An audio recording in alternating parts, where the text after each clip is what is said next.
ഇപ്പം നമ്മൾ ഇതുപോലെ ഇന്ത്യ മൊത്തം കറങ്ങിയ ഒരു ട്രിപ്പ് ഉണ്ടായിരുന്നു, ഇന്ത്യൻ ട്രിപ്പ്. എല്ലാ സ്റ്റേറ്റിൽ കൂടി നമ്മൾ യാത്ര ചെയ്ത്, റോഡ് ട്രിപ്പ് 2023.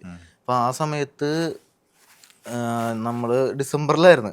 ആ സമയത്ത് ഹോട്ടൽ പോലും ഇല്ലാത്ത ഏരിയ സമയമാണ്. ഈ കാർഗിലിന് മാത്രം ഒരു 5 സ്റ്റാർ ഹോട്ടൽ എന്തോ ഉണ്ട്, വേറെ എല്ലാ ഹോട്ടലും അടയ്ക്കും.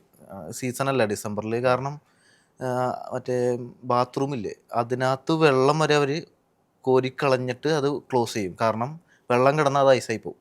അപ്പോൾ ആ പൈപ്പ് മൊത്തം പൊട്ടിപ്പോവും, ക്ലോസറ്റ് ഒക്കെ പൊട്ടും. അപ്പോൾ അതുകൊണ്ട് അവിടെയുള്ള എല്ലാ ഹോട്ടലും അടയ്ക്കും. അങ്ങനത്തെ സീസണിൽ ഡിസംബറിൽ ഞാൻ ലഡാക്ക് പോയി. അപ്പോൾ 1-2 ഹോട്ടലേ ഉള്ളു. പോയിട്ട് ഞങ്ങൾ തിരിച്ച് മറ്റേ ഉമ്മിംഗ്ല എന്ന് പറയുന്ന ഒരു ലോകത്തിലെ ഏറ്റവും ഉയരമുള്ള റോഡാണ് ഉംലിംഗ്ല എന്ന് പറയും ലഡാക്കിൽ. അത് ചൈന ബോർഡറാണ്. അപ്പോൾ അത് കഴിഞ്ഞ് ലേ കഴിഞ്ഞ് നമ്മൾ തിരിച്ച് കാർഗിലിൽ വന്ന് പിന്നെ സോജില പാസ് വഴി വേണം ശ്രീനഗർ എത്തി വേണം താഴത്തോട്ട് വരാൻ. ഞങ്ങൾ കാർഗിലെത്തി സോജില പാസിലോട്ട് പോണ സമയത്ത് ലഡാക്കിൻ്റെ അവിടെ ദ്രാസ് എന്ന് പറഞ്ഞ സ്ഥലമുണ്ട്. ഇന്ത്യയിലെ ഏറ്റവും തണുപ്പ് വരുന്നത് അവിടെയാണ്. -60 വന്നിട്ടുണ്ട് പണ്ട്. ദ്രാസ് എന്ന് പറഞ്ഞാൽ മറ്റേ പണ്ട് കാർഗിൽ യുദ്ധം നടന്ന. അപ്പോൾ അവിടെ ഭയങ്കര തണുപ്പാണ്. ഈ ഡിസംബർ സമയത്താണ് പോകണം, മഞ്ഞാണ് റോഡ് മൊത്തം. അപ്പോൾ ഭയങ്കര ഡേഞ്ചറാണ് വണ്ടി ഓടിച്ചു പോകാൻ.